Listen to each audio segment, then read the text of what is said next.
Assalamualaikum warahmatullahi wabarakatuh. Halo semuanya, jumpa lagi dengan saya Chow Sing Sing, kurator dari podcast Horror Night Story. Halo, apa kabar semuanya? Semoga kalian semua baik-baik saja ya. Dan di hari Kamis berbahagia ini, saya akan menghadirkan cerita dari treat horornya Ed Sarang Demit yang menceritakan tentang keangkeran di tol Cipularang. Jadi ini adalah kisah persahabatan pemuda-pemudi ya, tapi nantinya berakhir mengenaskan. Oke, daripada kita berlama-lama, mari kita simak ceritanya. Malam itu, sebuah mobil truk pengangkut barang tengah melaju dengan kecepatan stabil di ruas jalan tol Cipularang. Lelaki yang mengemudikan mobil itu bertubuh gemuk. Kemeja yang ia kenakan terlalu sempit sehingga kancing tengahnya copot, memburaikan perutnya yang buncit. Kepalanya botak, kulitnya hitam kecoklatan. Ia mengenakan cincin aki yang dipercaya membawa keberuntungan untuknya. Di dalam mobil, ia menyetel lagu dangdut lawas dengan suara keras agar tidak mengantuk. Sementara itu, Mak Mina, seorang warga yang tinggal dekat dengan tol Cipularang, tadi sore mendengar suara wanita menjerit-jerit di tengah jalan tol. Mak Mina tidak menghampiri suara itu. Dia tahu itu adalah sebuah pertanda kalau akan ada kecelakaan lagi di jalan tol Cipularang. Mak Mina hanya bisa berdoa semoga yang mengalami kecelakaan bisa selamat, dan kalaupun mati, semoga diampuni dosanya. Supir truk itu mengangguk-anggukkan kepalanya sembari sesekali ikut bernyanyi, mengikuti iringan musik dangdut kesukaannya. Satu dua kendaraan ia salib dengan baik, sampai tiba-tiba lampu mobilnya menyinari seorang wanita yang melambaikan tangan di pinggir jalan. Dia memperlambat laju mobilnya dan berhenti tepat di dekat wanita berjaket coklat dan memakai celana jeans ketat itu. "Bang, tolongin aku please. Suamiku nurunin aku di sini. Dia marah. Aku numpang sampai keluar tol, Bang." Wanita itu memohon dengan ekspresi wajah cemas. "Walah mbak, tega banget suaminya. Yaudah yuk naik." Supir itu membukakan pintu mobil. Wanita itu masuk ke dalam.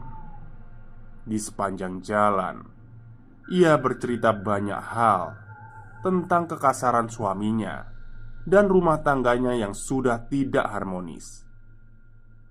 Supir truk itu sesekali mengangguk dan menimpali untuk basa-basi saja. Lalu, entah apa yang terjadi.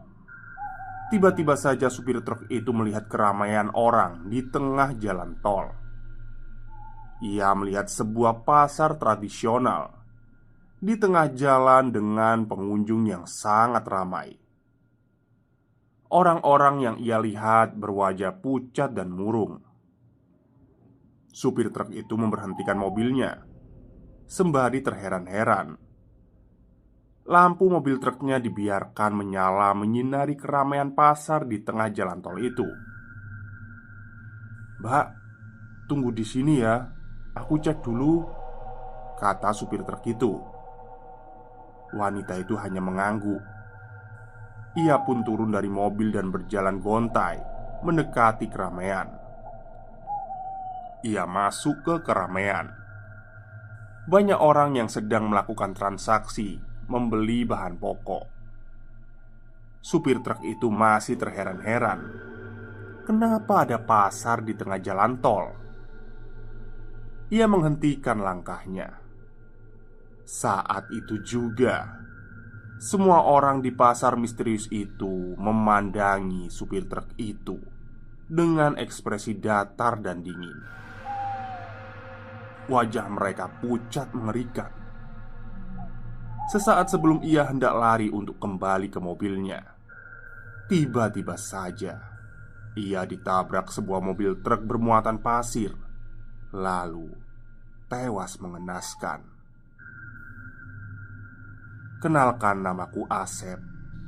Ya, seperti nama orang Sunda.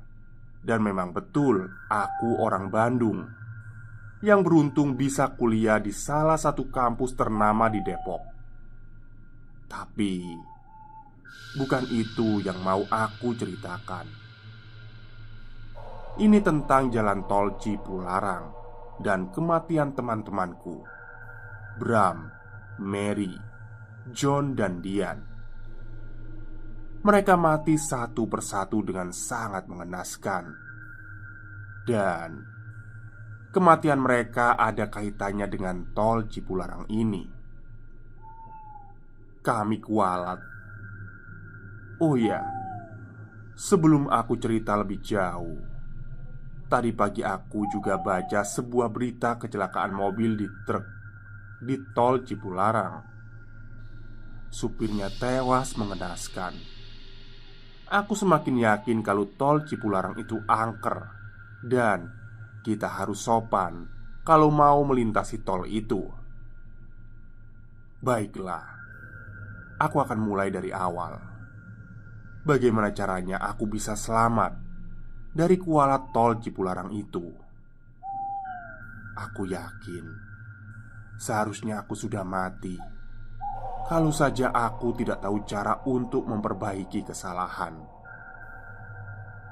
Jadi, sekitar 3 bulan yang lalu, John mengajakku dan teman-teman yang lain untuk liburan ke Bandung.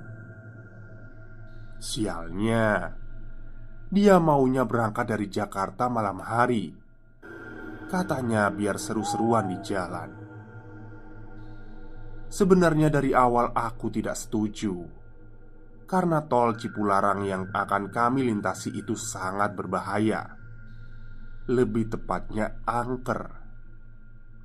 Tapi John tetap bersikukuh untuk berangkat ke Bandung malam hari. Jadi kami mengiyakan. Kami menyewa mobil MPV yang bisa muat untuk 5 orang.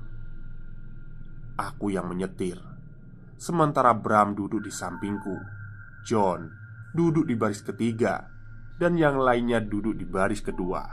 Aku menyetelkan lagu pop barat yang membuat suasana semakin asyik. Mobil dengan tenang melaju di ruas jalan tol Cipularang ini. Guys, baca doa. Jangan pada berisik. Ini tol Cipularang loh, kataku sambil terus mengemudi. Oke Sep, laksanakan, sahut Dian sambil bercanda. Halah Sep, zaman sekarang kok masih percaya sama setan, sahut John dari kursi baris ketiga. Hush, jangan gegabah lo, timpal Mary. Iya John, jangan gegabah. Hati-hati, tol ini angker, Bram membela. Berhenti dulu dong, kebelet pipis nih gue, pinta John. Anjir, entar aja deh di rest area, kataku kesal. Gila lu, gak kuat gua. Please, berhenti dulu lah, John memaksa. Perlahan mobil yang kukendarai menepi. 1-2 kendaraan melewati kami. Lampu dan mesin mobil tetap kunyalakan sebagai penanda agar tidak ditabrak oleh mobil lain. John, pakai botol kencingnya ya, jangan sembarangan, pintaku. Halah Sep, ribet amat. Dia malah mengencingi pembatas jalan. Suara kencingnya terdengar jelas dan deras. Woi, wah, bener-bener lu John. Aku kesal melihat perbuatannya. Dia mengencingi pembatas jalan yang ada tanda silang berwarna putih. Entahlah tanda apa itu. Kesambet baru tahu lasa lu, delik Bram dengan nada marah. Aduh, setan lagi, setan lagi. Kebanyakan nonton horor lu pada. Woi, setan Cipularang, makan tuh kencing gue. John malah menantang. Udah, buruan masuk, pintaku dengan kesal. Kami melanjutkan perjalanan. Sempat mengobrol beberapa saat. Lalu teman-temanku tertidur pulas. Sementara aku tetap fokus mengemudi. Di tengah perjalanan, aku melirik spion depan. Aneh, John tidak ada di kursinya. Dia hilang tiba-tiba. Woi, bangun. Woi, bangun. Aku panik dan membangunkan teman-teman. John, mana John? John di mana? Seketika aku hentikan mobil. John, panggil Mary. Loh, John hilang, kata Bram panik. Itu dia John, kata Dian. Terlihat John dari kejauhan sedang melangkah gontai. Melangkah menuju semak-semak di pinggiran ruas jalan. Ia semakin jauh melangkah. Kami berusaha turun dan mengejarnya, tapi ia hilang begitu saja. Aku, Bram. Semenjak John hilang, aku mengalami kejadian aneh. Ada sesuatu yang sepertinya mengikutiku setiap hari. Entah apa, badanku semakin hari semakin berat saja.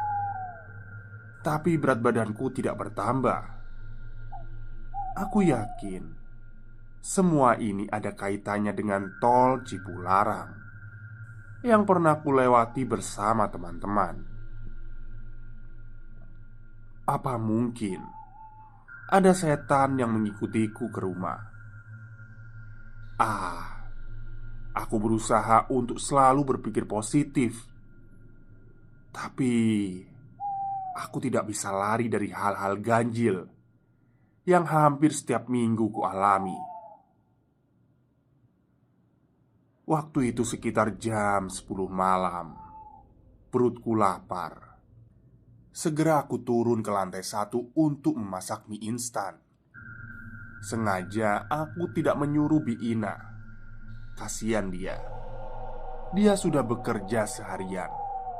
Lagi pula hanya memasak mie instan itu hal yang mudah. Tapi sebelum aku sampai di dapur, kulihat Biina sedang mengiris bawang. Aneh. Biasanya dia jam segini sudah tidur. Sengaja aku bersembunyi di balik dinding. Aku benar-benar curiga kalau itu bukan Biina. Dia mengiris bawang dengan cara yang tidak wajar.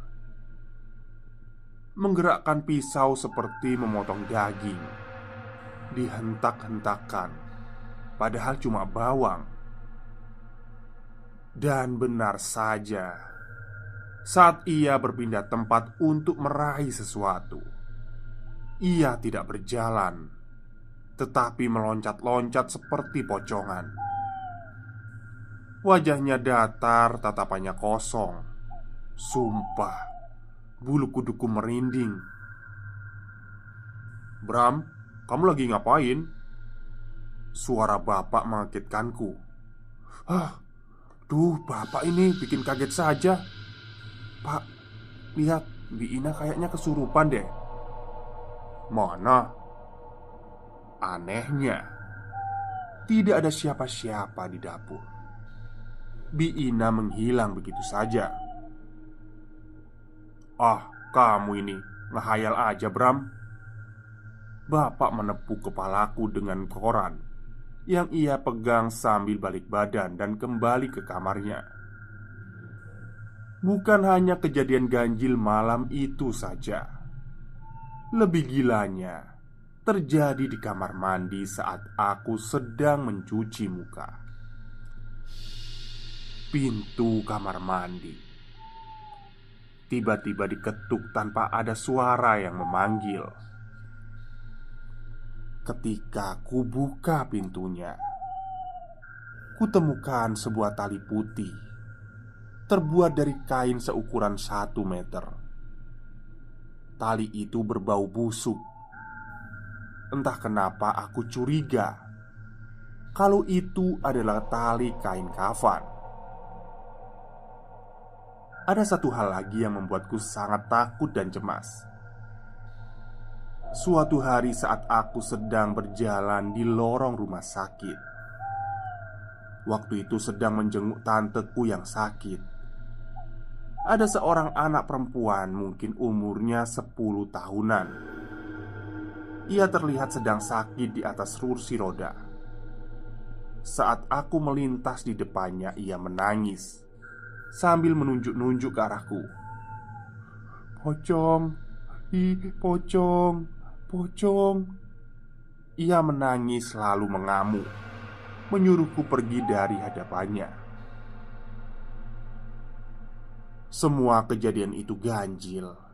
Dan yang paling mengganggu, kenapa badanku ini semakin hari semakin berat saja. Entah kenapa. "Bram, gue rasa ada yang aneh sama hidup gue akhir-akhir ini," kata Dian. Dian adalah pacarku.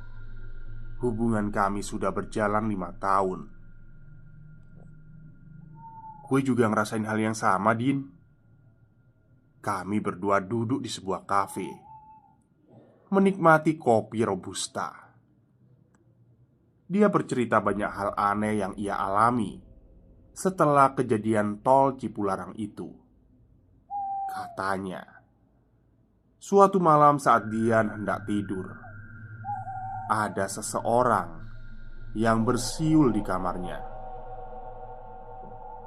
Dia coba mematikan lampu dan memejamkan matanya, tapi suara siul itu datang lagi. "Gue ngerasa ada yang ngikutin gue," tambah Dian sambil menyeruput kopinya. "Ya sama," jawabku singkat. Aku menarik nafas berat. Gue ngerasa diikutin pocong. Gue nemuin tali kain kafan di rumah, tambahku. "Ih, serius lu, Bram?" "Iya, ada yang gak beres ini kayaknya." "Lu tahu hal gila yang pernah gue alami baru kemarin aja. Gue kan selfie di kamar sendiri. Nih, lu lihat hasil fotonya." Dian menyodorkan smartphone-nya. Aku melihat ada sosok lelaki dengan wajah samar dan rambut gondrong di foto itu. "Hapus, Din, udah gak bener ini. Pasti gara-gara kejadian di tol Cipularang," kataku berjejak kesal. Bulu kuduku tiba-tiba merinding. Di perjalanan pulang, aku dan Dian tidak ngobrol. Kami sama-sama bingung tentang apa yang sedang terjadi pada hidup kami. Tatapan Dian kosong ke arah jalan, sedangkan aku fokus mengemudikan mobil. Mobil yang aku kendarai melintasi perumahan elit yang sepi. Hanya ada pohon-pohon beringin yang berjejer rapi di sepanjang jalan. Tidak ada satu kendaraan pun yang melintas di komplek ini. Tiba-tiba saja, ekor mataku melihat 3 orang perempuan memakai pakaian kebaya, sarung kain batik, dan konde. Mereka memandangi kami. "Shh, Dian, lu lihat." Saat menoleh ke Dian, Dia tengah tertunduk. Ku berhentikan saja laju mobil, menyibakkan anak rambutnya yang menutupi wajah. Kulihat wajah pacarku penuh dengan bedak yang baunya menyengat. Aku tidak pernah mencium bau bedak semenyengat itu. Bedaknya sangat tebal dan acak-acakan sampai berhamburan di jok mobilku. Lalu ia keluar dari mobil tanpa berbicara apapun. Saat aku hendak menyusulnya, aku terkejut dengan apa yang kulihat di hadapanku. Ada sebuah pesta pernikahan. Orang-orang berpakaian batik dengan wajah pucat berduyun-duyun masuk ke tenda yang sudah dihias oleh janur. Kulihat Dian digandeng oleh sosok lelaki tinggi besar dengan badan penuh dengan bulu masuk ke dalam tenda. Di cerita lainnya, "Asep, Asep, Asep." Seseorang memanggilku. Aku sangat kenal dengan suara itu. Dia tetangga kosku, Mbak Tika. Katanya dia itu indigo, bisa ngelihat hantu. Aku sebenarnya tidak percaya kalau dia benar-benar indigo. Kadang memang ada saja orang yang mengaku-ngaku bisa melihat hantu agar mendapat perhatian dari orang lain. Aku membuka pintu kos. "Ada apa, Mbak?" tanyaku heran. Tidak biasanya dia mengetuk pintu kosku malam-malam begini. "Oh, ini aku punya oleh-oleh dari Malang buat kamu." Dia menyerahkan sekantung plastik makanan khas Malang. "Wah, terima kasih ya, Mbak." Ia tersenyum sambil mengangguk. Namun seketika raut wajahnya berkerut dan berusaha melongok ke dalam kosku. "Kamu habis dari mana, Sep?" Dia bertanya sambil ketakutan. "Maksud Mbak?" "Walah, Sep, itu di kamar kosmu ada anak kecil lagi lari-larian. Lihat, mukanya berdarah gitu." Mbak Tika semakin ketakutan dan langsung pamit. Semenjak kejadian malam itu, Mbak Tika sering menceritakan kalau di kamar kosku ada anak perempuan yang umurnya kira-kira 7 tahunan. Ada luka parah di kepalanya yang membuat darahnya membasahi seluruh bagian wajahnya. Katanya, perempuan itu membawa sebuah boneka beruang yang sudah usang. Ia bermain di dalam kamar kosku. Beberapa hari kemudian, aku menyaksikan kejadian yang sangat di luar nalar. Malam itu aku terbangun dari tidur. Ku dengar suara pintu terkuak. Itu dari pintu kamar kosnya Mbak Tika. Kuintip dari kaca dan kulihat Mbak Tika keluar dari kamar kos dengan tatapan kosong. Ia naik ke atas balkon dan menjatuhkan dirinya begitu saja. Kamar kosku ada di lantai 4. Dari ketinggian itu, Mbak Tika bisa tewas. Kenapa hal ini bisa terjadi? Apakah ini masih ada kaitannya dengan tol Cipularang? Tapi kenapa Mbak Tika yang jadi korban? Setelah kematian Mbak Tika yang tidak wajar itu, aku makin sering terbangun di tengah malam. Entahlah, seperti ada yang menggelitiki telapak kakiku. Bukan hanya itu saja, aku juga sering mendengar suara langkah kaki yang berlarian ke sana kemari di dalam kamar kosku. Kuala Tol Cipularang bagian kelima. kematian Dian. Oh, jadi ini sebenarnya ada part-partnya ya, pendek-pendek gitu. Dan ini sampai di part 5. Urut kok, tenang aja. Oke, kita lanjut. "Sep, thanks banget ya udah dateng," kata Bram. "Iya Bram, gue gak nyangka Dian bisa sakit parah kayak gini." Malam itu, aku sedang ada di rumah sakit, menjenguk Dian yang sedang sakit parah. Bram menceritakan kalau sebelum Dian sakit, dia mengalami hal mistis. Dia dinikahi oleh dedemit. Dian sedang terbaring tak sadarkan diri di atas kasurnya. Selang infus terpasang di lengan kanannya. Wajahnya pucat, kantung matanya hitam kusam. Ia mengenakan baju tidur berwarna merah. Aku dan Bram diminta keluarga Dian untuk menjaganya malam ini. Mereka harus pulang dulu untuk berganti pakaian dan istirahat. Kami berdua tidak keberatan. Lagi pula besok hari libur. Hanya Dian, satu-satunya pasien dalam ruangan itu. Aku dan Bram duduk di samping Dian sambil membicarakan keanehan yang kami alami akhir-akhir ini. Dinding ruangan itu dicat berwarna putih. Tirai jendelanya berwarna biru. Dan ada jam dinding dengan bunyi detik yang lumayan keras tergantung di dinding. Sebuah TV diletakkan di bagian depan ranjang pasien. TV itu tidak kami nyalakan.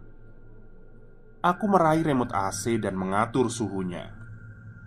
Ruangan itu terlalu dingin. Mungkin sekitar jam 12 malam.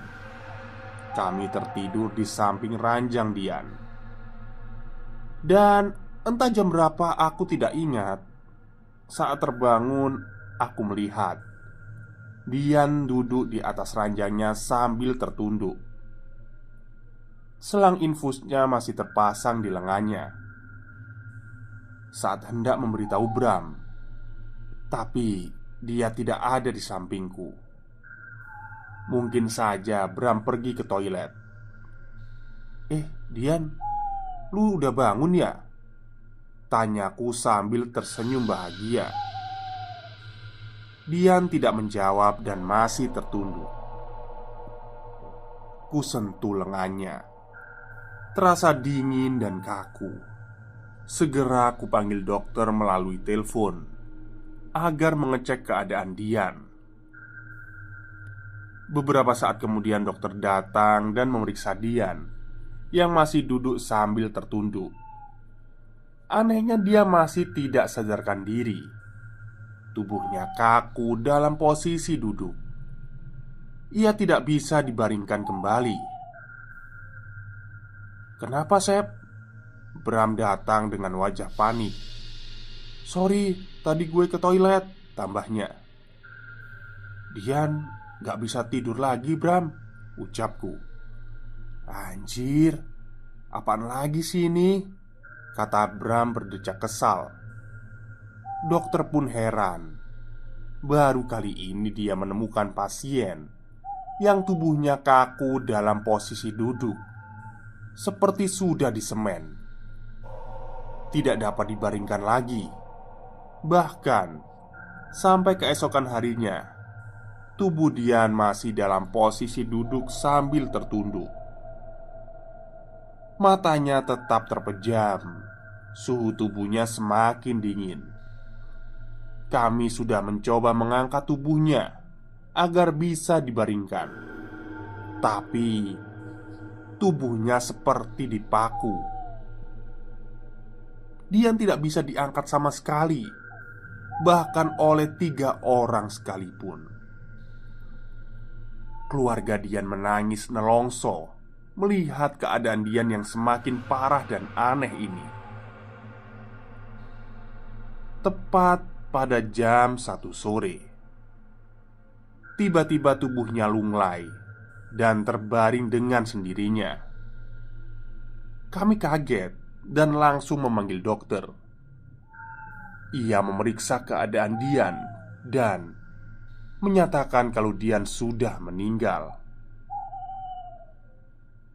Bagian keenam, Mary terkena pelet di tol Cipularang. Aku Mary. Tentu aku mendengar kabar kalau Dian meninggal secara tidak wajar. Aku tahu pasti ini ada kaitannya dengan kejadian yang kami alami di tol Cipularang. Aku dengar semua teman-temanku mengalami kejadian yang serupa, termasuk aku. Akhir-akhir ini aku bosan menjalin hubungan dengan pacarku Ardi. Kami bahkan sudah putus. Aku yang mengakhirinya. Rasa cinta yang dulu menggebu-gebu sekarang hilang begitu saja.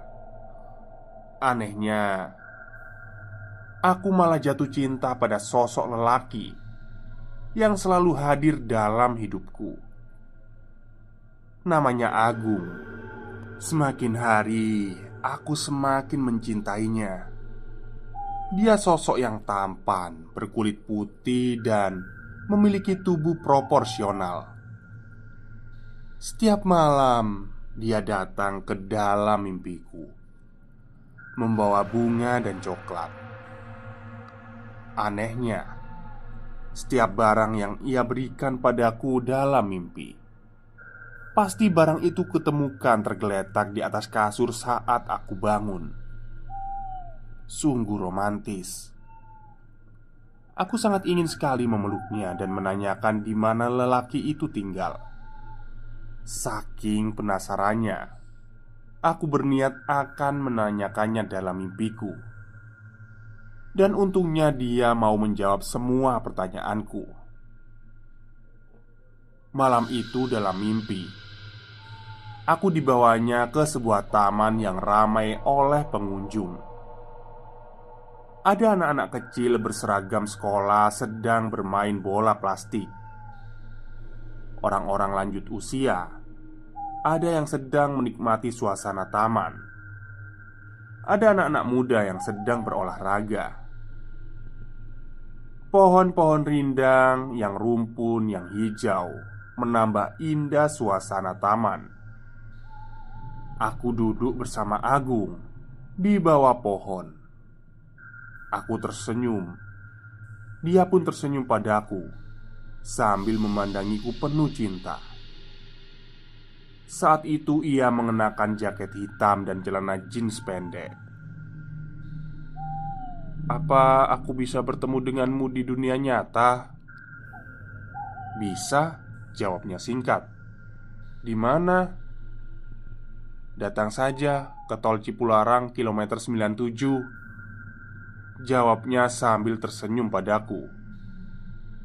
"Dulu aku meninggal di sana," tambahnya. "Aku akan menemuimu di sana, Gung. Aku janji." Ku peluk tubuhnya yang terasa hangat dan menenangkan. "Temui aku jam 12 malam di sana ya," ujarnya sambil mengelus rambutku. Maka malam berikutnya aku langsung tancap gas mobilku menuju tol Cipularang kilometer 97 tanpa memberitahu kedua orang tuaku. Sesampainya di sana, di kilometer 97, kuparkirkan mobil di pinggiran jalan. Di sana, aku menemukan taburan bunga yang berserakan dan sebuah ucapan berbentuk karangan bunga yang terpajang di pembatas jalan. Bertuliskan, "Mengenang 5 tahun kematian anak kami tercinta, Agung." Ternyata mimpiku benar. Ia meninggal tepat di kilometer 97. Aku tidak sabar untuk menemuinya. Kataku, "Gung, Agung, aku sudah datang nih." Ku coba memanggilnya agar dia menampakkan diri. Selang beberapa menit aku mencium aroma yang sangat kukenal. Itu aroma tubuhnya. Oh Tuhan, aku semakin jatuh cinta dan tidak sabar ingin bertemu dengannya. Tol Cipularang, bagian ketujuh, kesurupan. Aku mencium aroma tubuh Agung menguap dari segala arah. Aku melihat Agung sedang berdiri sambil tersenyum, tidak jauh dari tempatku berdiri. Mungkin jaraknya hanya sepelemparan batu. Ia menggapai-gapai tanganku, memintaku untuk mendekat. Perlahan aku mendekatinya. Ia kemudian melangkah melewati pembatas jalan sambil terus menatapku. "Ayo ke sini, ikut aku," katanya sambil turun ke semak-semak.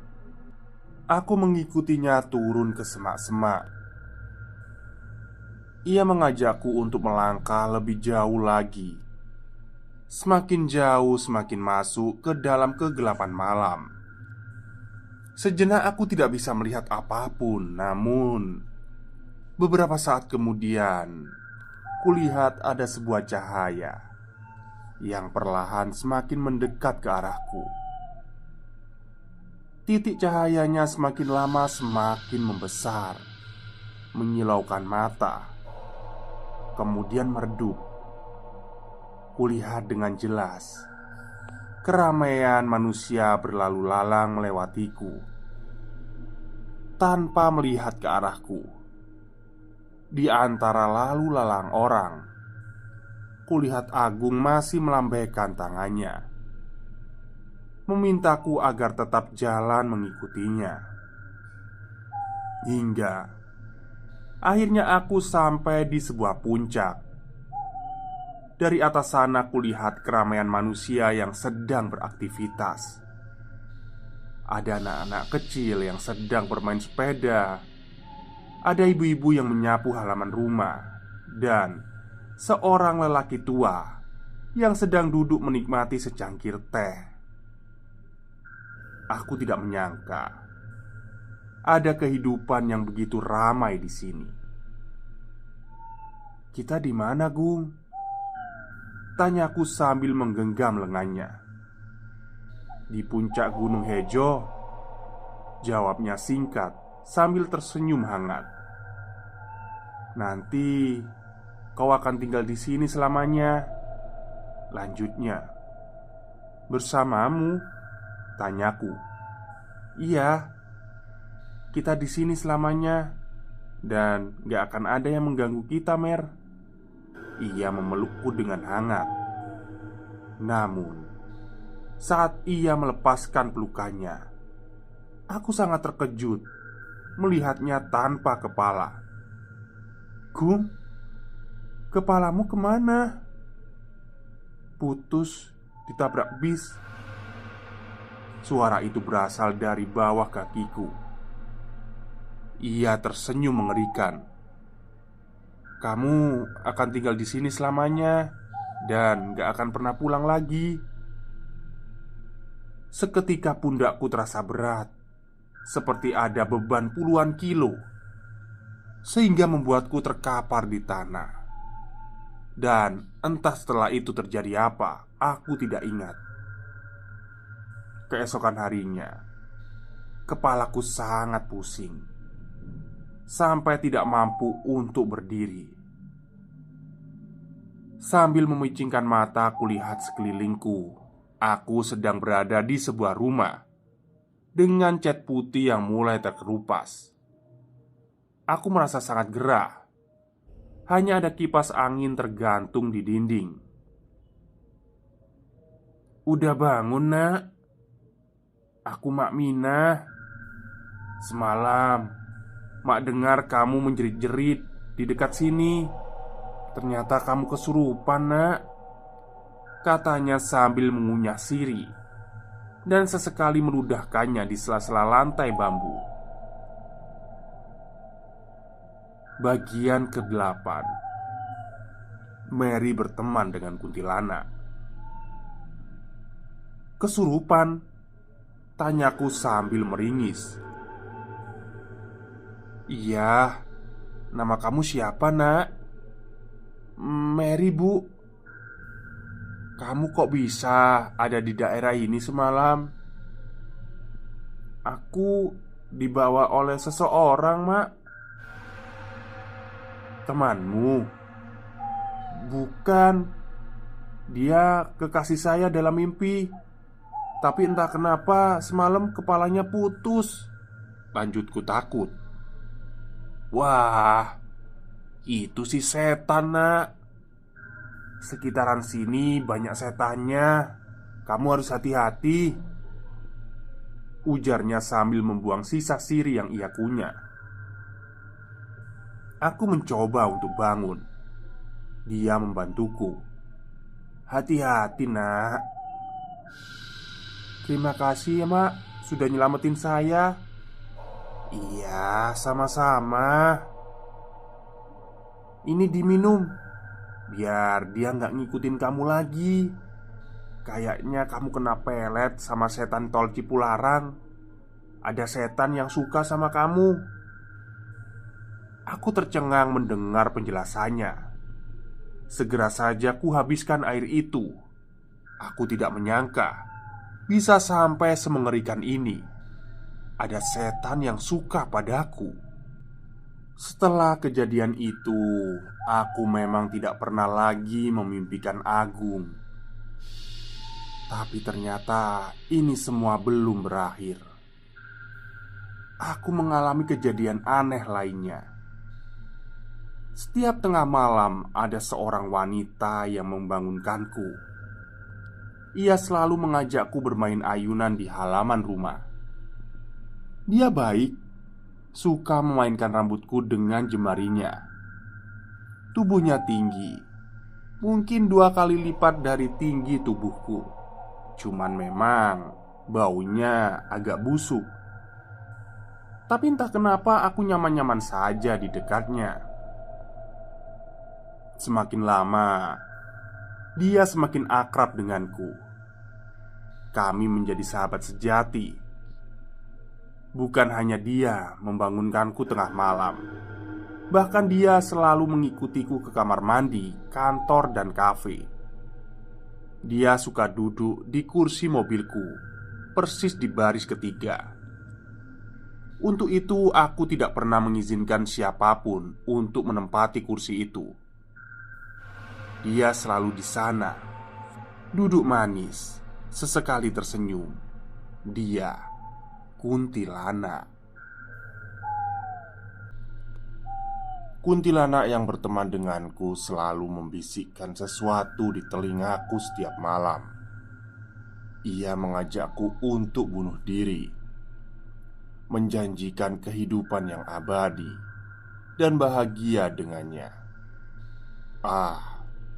Memang dia benar. Saat ini aku sudah tidak menikmati kehidupanku. Semua terasa hampa. Aku sudah tidak tertarik lagi bergaul dengan kawan-kawanku, mengobrol dengan keluarga, dan jalan-jalan keluar kota. Semua sudah tidak menyenangkan lagi bagiku. Kebahagiaanku hanya ketika bersama kuntilanak. Apalagi kalau dia tersenyum, sangat menawan bagiku. Di suatu sore, aku sedang mengiris tomat. Kuntilanak tiba-tiba muncul dari belakangku. Dia memelukku dan membisikkan ajakan untuk bunuh diri. Aku tersenyum dan membalikkan badan. Ia menatapku dengan penuh kasih sayang, seperti seorang ibu kepada anaknya. Ya, mungkin hubungan kami sekarang sudah lebih dari sekedar teman.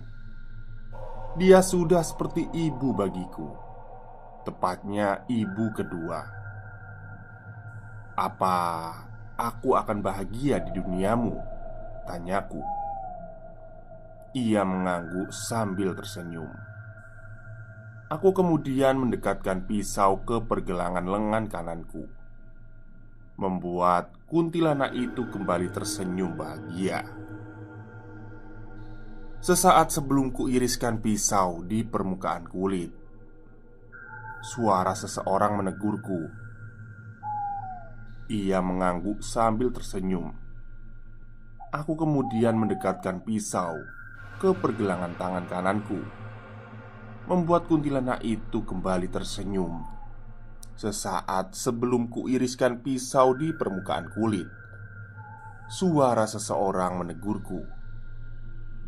"Mary, apa-apaan kamu?" Itu bapak. Ia merampas pisau dari tanganku sambil berdelik malah. Keningnya berkerut. "Kamu kenapa, nak?" Bapak menarik lenganku dan membawaku ke ruang keluarga. Kami duduk di sana. "Mary, akhir-akhir ini bapak melihat kamu aneh. Kadang ngomong sendiri. Terus tadi apa-apaan itu? Kamu mau bunuh diri? Ada apa sebenarnya, nak? Cerita ke bapak." Bapak membetulkan posisi kacamatanya dan menatapku tajam. "Baiklah, aku mau jujur, pak. Aku punya teman goib." Bapak terkejut mendengar jawabanku. "Siapa?" "Kuntilanak, pak." Bapak menyenderkan punggungnya ke sofa, kemudian menggeleng-gelengkan kepala. Dari ekspresi wajahnya, sepertinya ia benar-benar tidak percaya dengan apa yang barusan aku katakan. Kemudian ia merogoh smartphone-nya. "Bapak mau apa?" tanyaku. Ia tidak menjawab dan tetap menunggu seseorang mengangkat teleponnya. "Halo, tolong hari Rabu kirimkan psikiater ke rumah saya ya, di Jalan Aditya Warman. Iya, untuk anak saya. Umurnya 23 tahun. Heeh, oke, saya tunggu ya, Pak ya." Bapak berbicara dengan seseorang dari seberang teleponnya. "Bapak, aku ini nggak gila. Beneran, aku punya teman kuntilanak. Dia bahkan sekarang berdiri di sampingnya bapak," jelasku dengan nada tinggi. Tapi bapak tetap tidak peduli. "Bapak tahu, pasti kamu sedang ada masalah yang gak bisa diungkapin. Mulai sekarang, kamu tidur dengan ibumu ya. Bapak akan terus ngawasin kamu. Takutnya nanti malah coba bunuh diri lagi." Jujur saja, aku tidak terima bapak memperlakukanku seperti ini. Mungkin kuntilanak benar. Aku harus bunuh diri saja, memulai kehidupan baru di dunia baru. Tapi sayangnya aku tidak punya kesempatan untuk bunuh diri. Ibu dan bapak sangat ketat menjagaku. Sampai-sampai ibu yang bertugas memandikanku. Mereka benar-benar tidak mau membiarkanku sendirian. Hingga pada suatu malam, ada 3 orang laki-laki mengendap-endap masuk rumahku. Mereka bertopeng badut, jaket hitam, celana jeans, dan membawa pistol. Mereka berhasil masuk ke kamar tempatku dan ibu tidur. "Has, jangan sekali-kali berteriak. Kami tidak akan segan-segan membunuh kalian," kata salah satu dari mereka. Aku dan ibu ketakutan. Mereka menggeledah seisi kamar, membuka lemari dan merampas perhiasan kami. Ia juga meminta kode brankas yang ibu simpan dalam lemari. Dengan terbata-bata, ibu menyebutkan kode brankasnya. Ketika mereka sibuk mengeruk uang, Buru-buru ibu meraih smartphone dan berusaha menghubungi polisi. Sialnya, salah satu dari mereka menyadari itu, lalu memberitahu temannya yang sedang memegang pistol. Segera ia membidik punggung ibu. Aku refleks mendorong tubuh ibu dari peluru itu yang melesat tepat mengenai dada kiriku. Bagian 10. Bram, Mary meninggal pagi-pagi sekali. Asep menelponku. Hah? Serius lu? Aku benar-benar terkejut mendengar kabar itu. Iya, pemakamannya hari ini. Lu datang aja. Gue tunggu lo di rumahnya Mary. Oke, gue kesana sekarang. Hari itu juga aku langsung berangkat ke rumah Mary, menyaksikan prosesi demi prosesi pemakamannya. Keluarga Mary begitu terpukul atas kematian anaknya. Mereka menangis terseduh-seduh di samping makam Mary. Puluhan orang hadir dalam pemakaman itu. Papan bunga ucapan belasungkawa terpajang di sepanjang jalan masuk pemakaman. Lu nyadar gak sih kalau kematian teman-teman kita kayaknya ada kaitannya sama tol Cipularang? Kata Asep sambil terus menyaksikan prosesi pembacaan doa untuk Mary di pemakaman. Kita kualat, Sep, kayaknya, kataku singkat sambil membuka kacamata hitam dan menoleh ke Asep. Anjir, Bram, mata lu kenapa? Asep terkejut sambil memperhatikan bola mataku.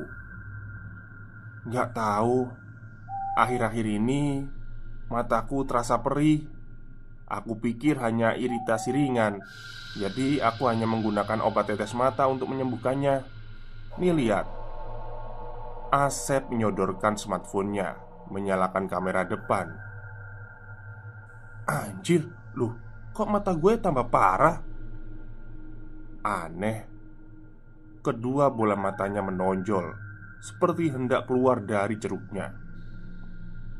Waduh, bahaya nih, Sep. Iya, lu harus cepat periksa ke dokter, saran Asep. Udah, kayaknya ini bukan sakit mata biasa. Seumur hidup baru kali ini gue ngalamin kayak gini, Sep. Maksud lu ini gara-gara tol Cipularang? Bisiknya. Sep, Dian mati mendadak, Mary juga. Bisa aja selanjutnya gue atau elu, kataku sambil mengenakan kembali kacamata hitam dan beranjak pergi. Bukan dokter yang harus kutemui, melainkan seorang dukun. Ya, dukun yang bisa menyembuhkan mataku. Ini pasti gara-gara setan Cipularang. Aku sudah cukup sabar dan kali ini harus aku lawan. Setelah mendapatkan informasi dari internet, aku mendatangi dukun yang katanya sakti dari Banten. Ia tinggal di kampung Citorek, sekitar 5 jam perjalanan dari Jakarta. Nama dukun sakti itu Abah Sardim. Saat bertemu dengannya, ia tahu kalau aku diikuti oleh pocong dari tol Cipularang. Ia langsung menyemburkan air-air yang sudah dibacakan mantra ke seluruh tubuhku. Pocong itu sudah pergi, katanya sambil tersenyum. Aku duduk sila di ruang tamu rumah Mbak Sardim. Rumah itu bertipe panggung.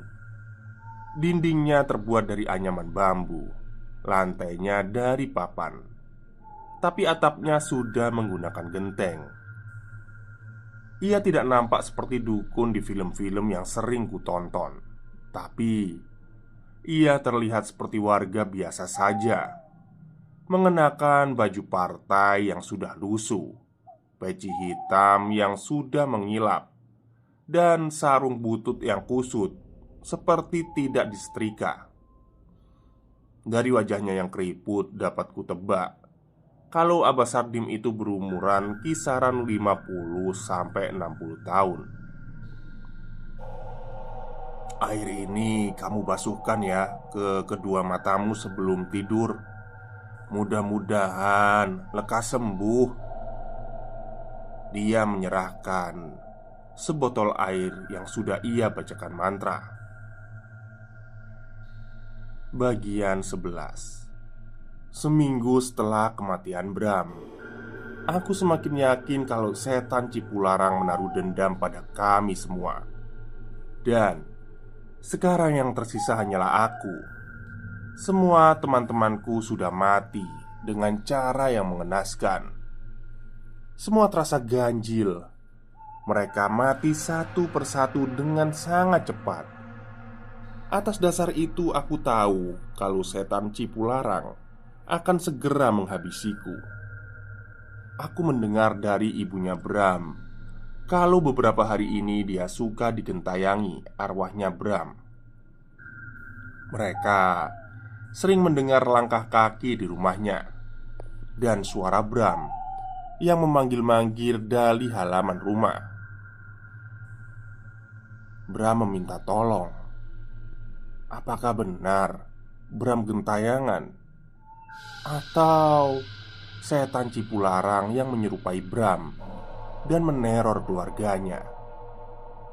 Untuk mencari tahu kebenarannya, aku mendatangi ibunya Bram. Ia menceritakan kejadian demi kejadian aneh di rumahnya setelah kematian Bram. "Bu, bisa ibu ceritakan kejadian aneh yang ibu alami akhir-akhir ini? Siapa tahu saya bisa bantu, Bu," pintaku. Ia terlihat ketakutan. Keningnya berkerut. "Jadi, malam itu ibu lagi masakin nasi goreng buat suami. Tiba-tiba saja ibu nyium bau parfumnya Bram di dapur. Bau parfum itu sangat menyengat. Dan ibu hafal betul kalau itu parfumnya Bram." Ia menarik nafas perlahan dan menghembuskannya. Ibu cari-cari sumber bau itu, dan ternyata berasal dari kolong meja makan. Pas ibu tengok ke bawah, ibu melihat sepasang kaki yang sedang berdiri mengenakan sepatunya Bram. Duh, ibu hafal banget. Itu betisnya anaknya ibu. Air matanya mulai merekah. Ia mengusapnya dengan tisu. Kemudian mulai terisak. Tapi pas ibu berdiri malah gak ada siapa-siapa di depan meja. Pas ibu cek lagi ke kolong meja, kaki itu masih ada. "Terus, Bu," aku mendengarkan dengan cara seksama. "Habis itu Nak Asep, ibu panggil bapak, tapi bapak gak nyaut-nyaut. Buru-buru ibu pergi ke ruang keluarga. Di sana ibu lihat bapak lagi berdiri menghadap jendela. Tatapannya kosong." Sebelum melanjutkan ceritanya, ia menyeruput segelas teh tanpa gula. Pas ibu pegang pundaknya bapak, bapak malah ketawa-tawa sambil loncat-loncat kayak pocong. Tangannya bersidekap di perut. Kepalanya tertunduk, matanya melotot. Bapak kesurupan. Bukan hanya kejadian itu saja, Nak Asep. Hampir tiap mau tidur, ibu nemuin serpihan tanah merah di atas kasur. Ibu takut, Nak Asep, kata ibu dengan wajah ketakutan. Dari cerita yang kudengar dari ibunya Bram, aku yakin kalau yang meneror keluarga Bram adalah setannya Cipularang. Walau bagaimanapun aku harus cari cara agar setan itu tidak lagi meneror keluarga Bram. Tapi bagaimana? Apa aku harus mendatangi dukun? Aku tidak percaya pada dukun. Hari demi hari berlalu. Saat aku masih memikirkan setan yang meneror keluarga Bram, entah kenapa ada luka cakaran yang melintang di bagian perutku sangat panjang, dari dada sampai perut bagian bawah. Semakin hari luka cakaran itu semakin parah, menjadi koreng yang perlahan mengeluarkan nanah. Terasa panas sekali kalau malam hari, apalagi kalau aku mengenakan baju. Tergesek-gesek sangat menyakitkan. Aku sudah berobat, namun luka itu tak kunjung sembuh. Apakah ini salah satu perbuatan setan Cipularang? Bagian 13. Luka di perutku semakin parah. Goresan itu membesar membuat memar di sekujur tubuhku. Sudah beberapa kali aku pergi ke dokter, tapi lukanya tak kunjung sembuh. Sudah 2 hari aku terbaring di kamar kosku. Luka yang terus menggerogoti perutku membuatku susah mengenakan baju. Kamarku seperti kapal pecah, acak-acakan. Aku tidak sanggup memaksakan badanku untuk banyak bergerak. Setiap malam, aku mendengar ada suara langkah kaki anak kecil yang berlarian di kamar kosku.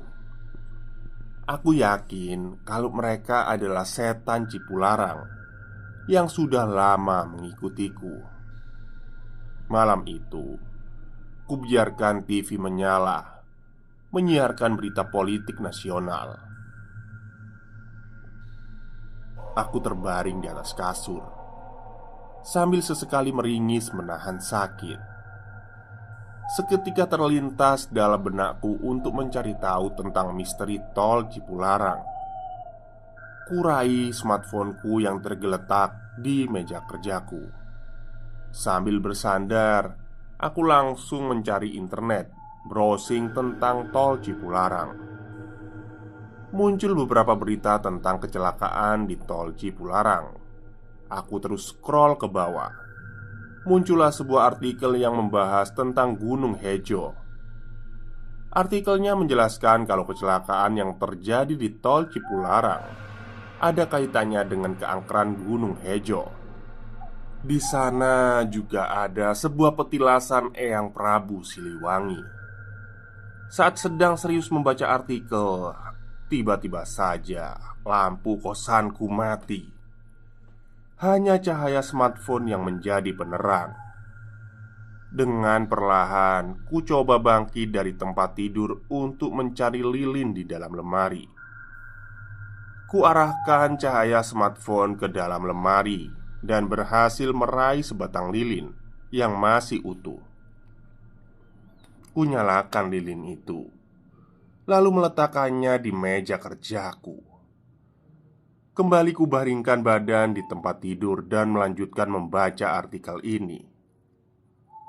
Selang beberapa saat, aku mendengar suara anak kecil tertawa dari dalam kamar mandi. Bukan hanya satu orang saja. Terdengar seperti ada 2 orang yang sedang bermain di dalam kamar mandiku.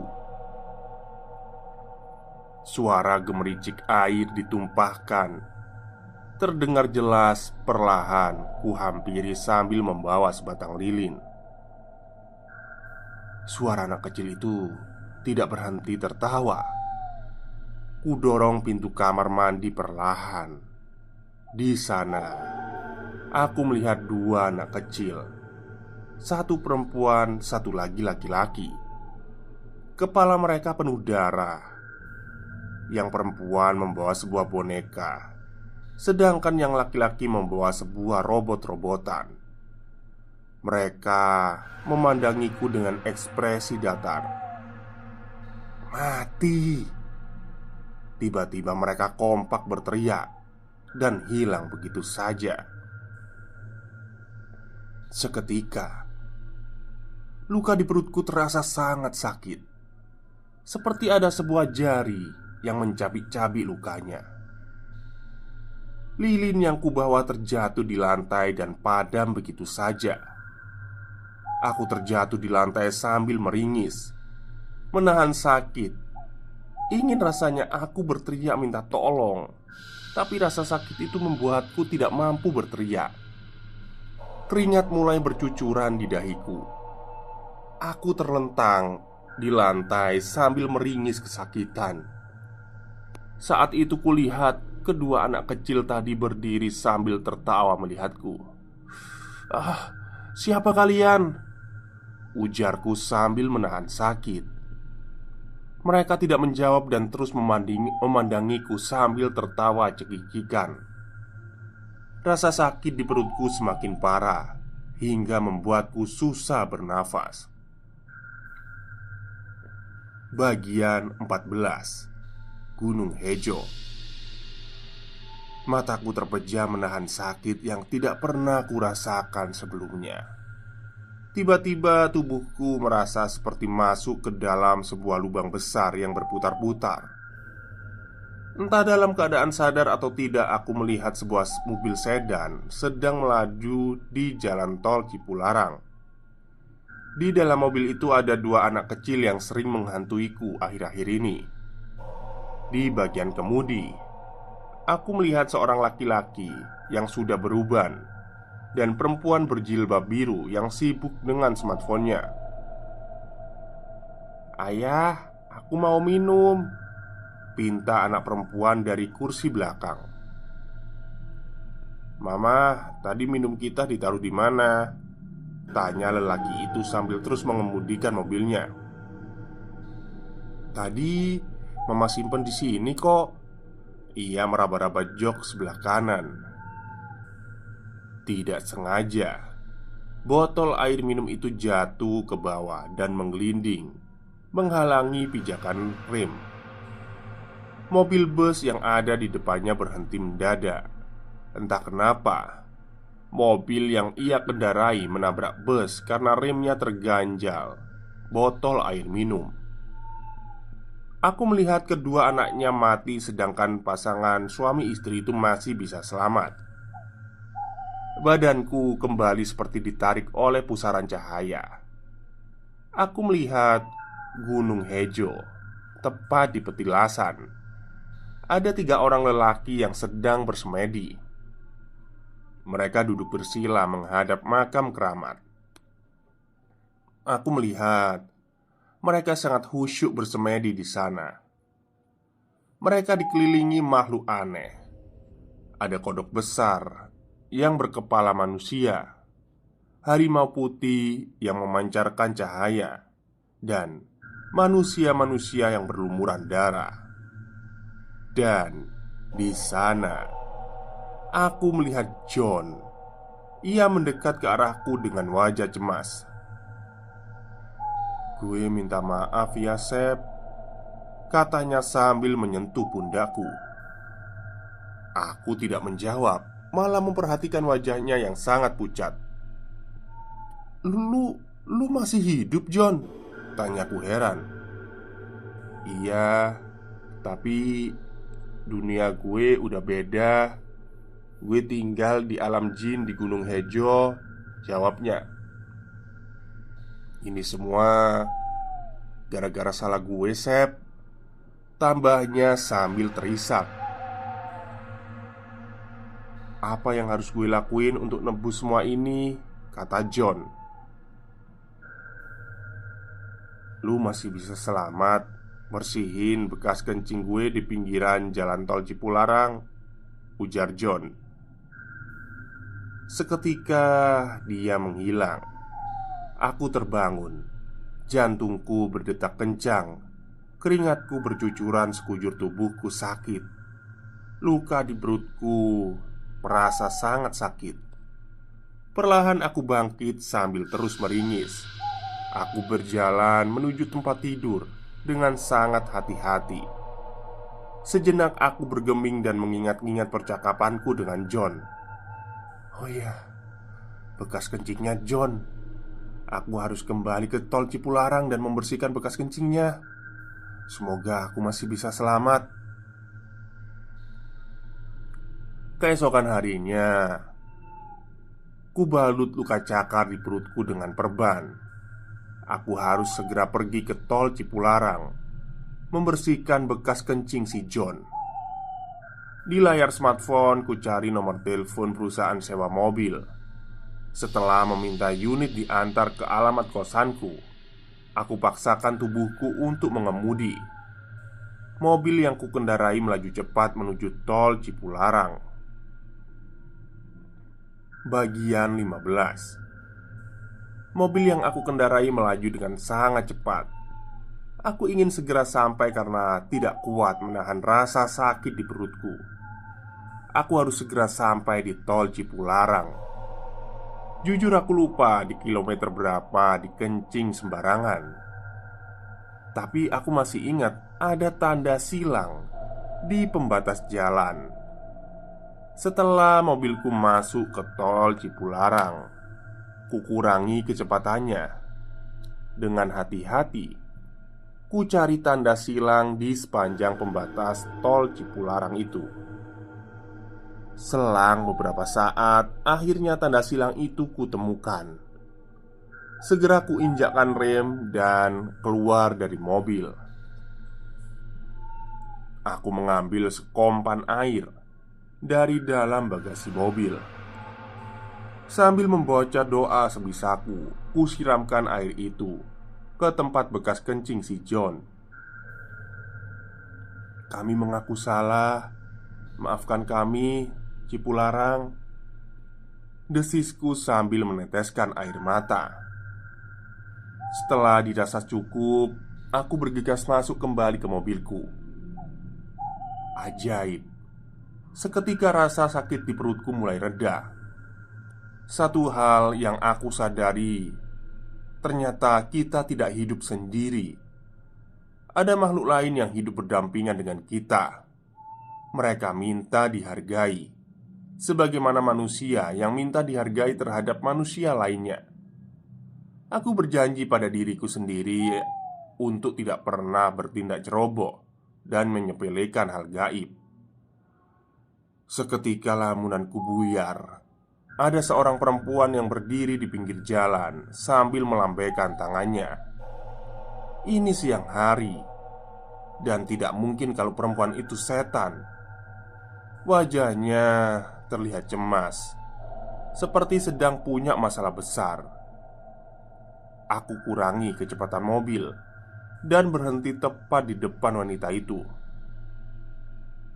Rambutnya pendek, mengenakan topi bundar, sepatu berwarna biru, kaos oblong berwarna biru, dan celana jeans.